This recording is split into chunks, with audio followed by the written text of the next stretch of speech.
So ngayon mga kuys, tuturuan ko kayo kung paano gumawa ng slash bait.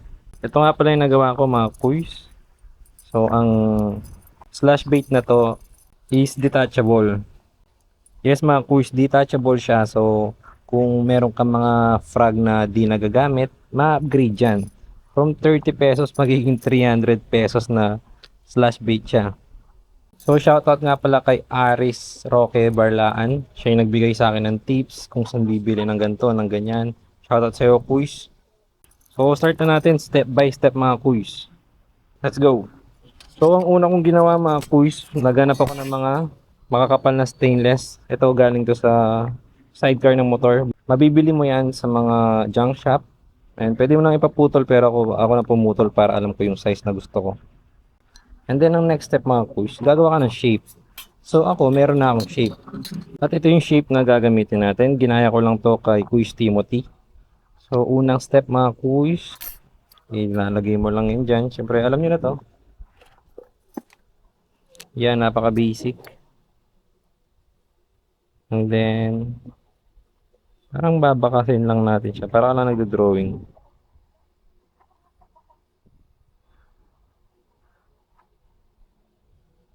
Hindi naman sobrang importante na makuha mo yung saktong-saktong sukat niya. Ang importante lang is mahulmo mo siya ng pantay.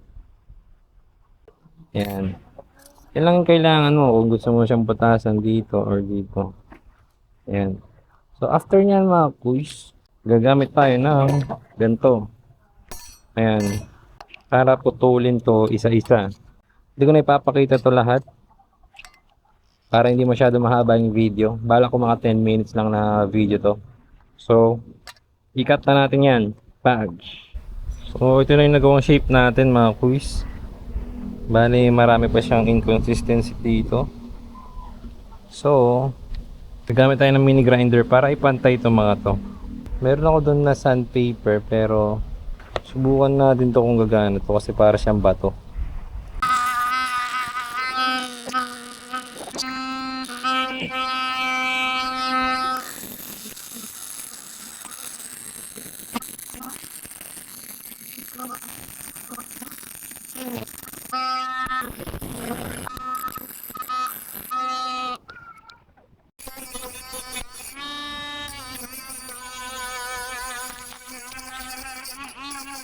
Finishing na lang ako mga kuys, smooth ko na lang.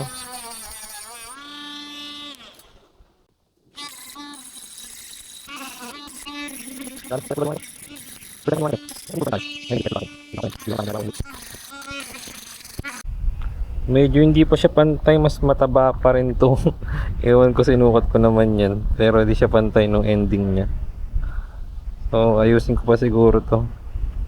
Kasi pag dito pantay, di rin pantay yung langoy niya eh. Siguro okay na to. Masaya na ako dito. Hindi lang siya sobrang smooth. Pero ito na, pwede na to. Bali ito, tutupiin natin ng ganyan. So next step mga kuys, bubutasan lang natin yan dito and dito. Diyan dadaan yung ganto natin, yung steel wire. In-order ko lang to sa Shopee mga kuys. So nabutasan ko na kuys. Ang next kong gagawin is smooth ko na lang kasi medyo matulis yung dito niya. Baka dumaan yung line natin dyan eh. Alam niyo naman, ang may wagang braided line minsan kung saan pumupulupot. Eh matulis to. So delikado sa braided line. I-smooth ko lang ulit to.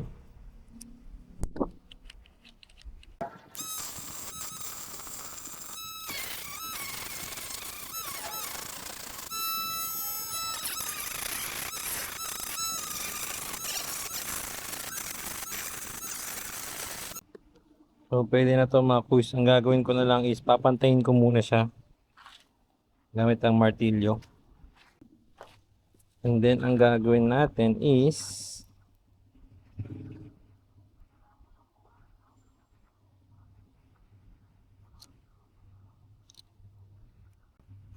i-bend natin to mga kuys.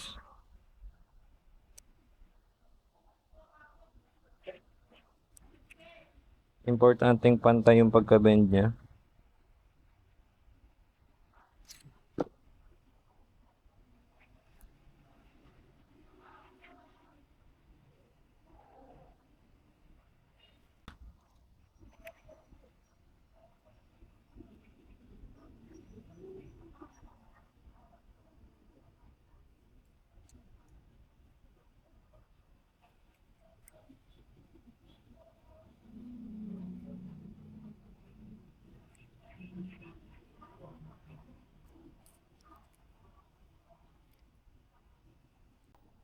Yan, labend na natin. Dito yung dadaan mga kuys. Dito yung mismong wire natin. Ayan. Dito siya. So, ang next naman is ibibend ulit natin siya ng magkasalungat. Magkasalungat dapat sila kuys.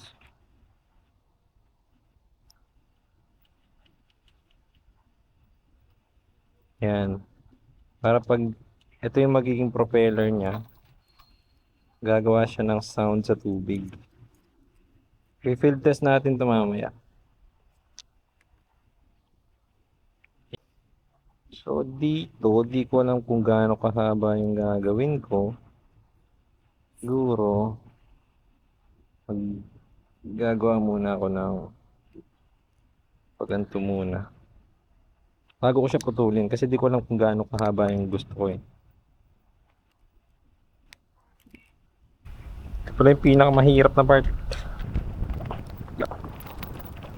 Lagi kita yung mahirap dito. Ang ganda naman.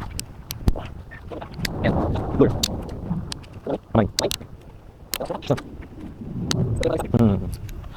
Ayun quiz. Medyo napahaba ata yung gawa ko pero okay na yan. And then, ang tanong, gaano kahaba yung gusto kong gawin?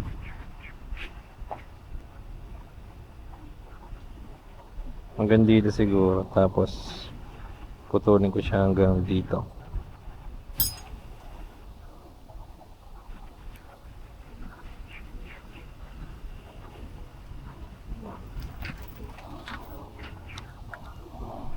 Shit, ang kunat pre.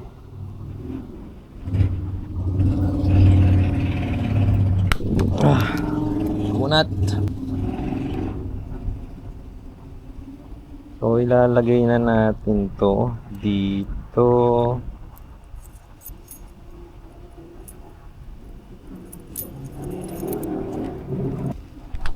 And then maglalagay din tayo ng mga beads mga kuys para ito yung magsisilbi nilang stopper.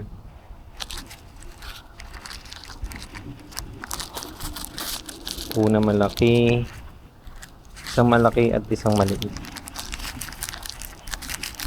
Or dalawang maliit na siguro. Yan, una yung malaki. Para ito yung magiging stopper dito sa mismo propeller and then dalawang maliit. Yan.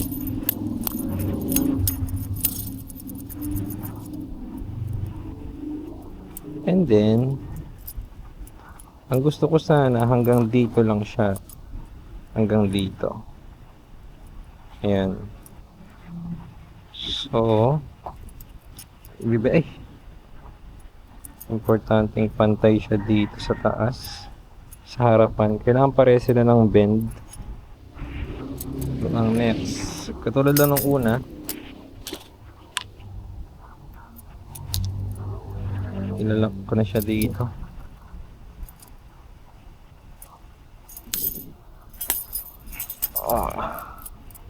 Grabing hirap. Bigat eh. Ano ba tong pinasok ko na to?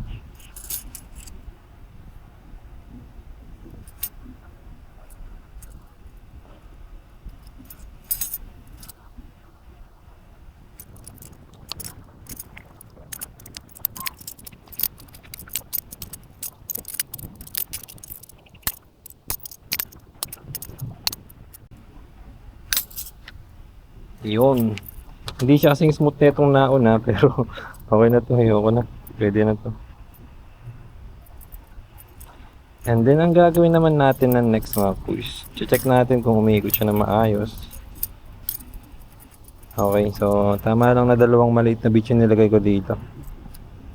So ang next natin na gagawin mga kuys is lalagyan natin siya ng split rings. Ito, lalagyan ko siya ng split rings. Makikita nyo mamaya kung bakit. Tumuha na ako ng ganito. Ang hirap eh, hindi ka. Ay, baligtad tayo, tama. Bumasok pa boy, yan.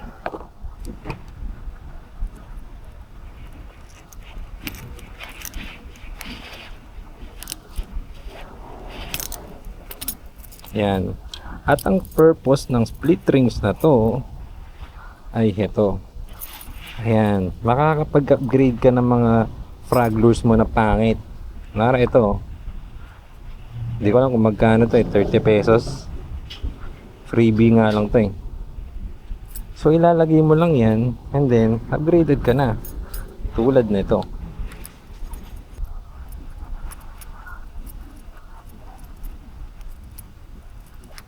Yun.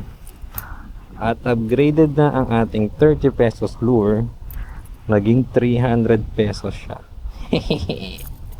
So subukan natin siya kung maganda yung tunog niya. And then adjust na lang if pangit. So mga kuys, nandito ako ngayon sa bukid. Itatry natin yung lure kung maganda yung tunog niya. Tara, excited ako.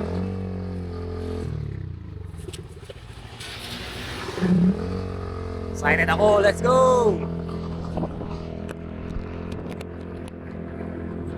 Doon tayo sa dulo. Huwag kayo mag-expect mga kuys kasi wala naman toman dito eh. Pang toman yung lure. Pero tatry natin ni Akis kasi hindi naman siguro siya ganun kaingay. Feeling ko pwede siya sa dalag na malaki. Eh dun kasi sa spot na yun puro mga buntaret. Wala lang, excited lang ako.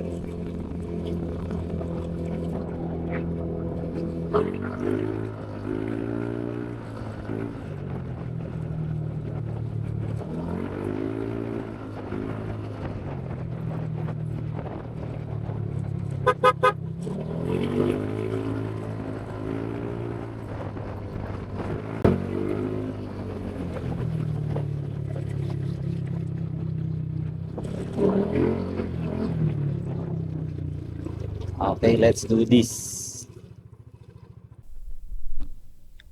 The moment of truth. Malayo din yung pukol niya. Nice.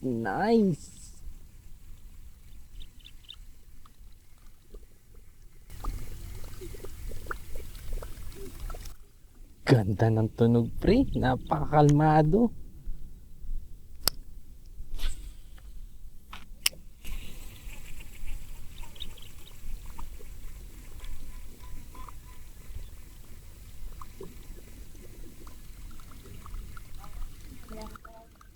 Ganda naman yung tunog. Sigurado ko pre.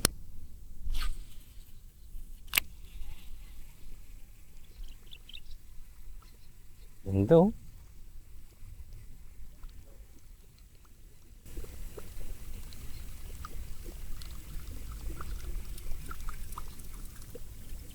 At hanggang dun muna ang ating video mga kuys. So next episode gagawin ko to ng vlog talaga, panghuli natin to ng toman mga kuys. One lure challenge, ewan. Basta panghuli natin ng toman yan. Promise, hindi tayo titigil hanggat di siya nadodonate. Joke lang, hanggat di siya nakakahuli. So shoutout muna kay Sena Mangune Lyson. Hello tita, thank you po sa panonood lagi at pag-share. Mga kuys, ang problema ko nga din pala, baha pa sa Makabebe at sa Santa Lucia Kalumpit, kaya di pa ako makapag-toman ng maigi. Nagpaplano ako na baka mag cream dory muna tayo, wala pa akong spot ngayon.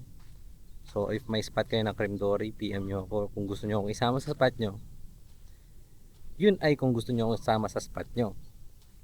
O, ganito muna mga kuys, kita-kits ulit sa next na Sabado. Manguli na talaga tayo ng isda. Let's go!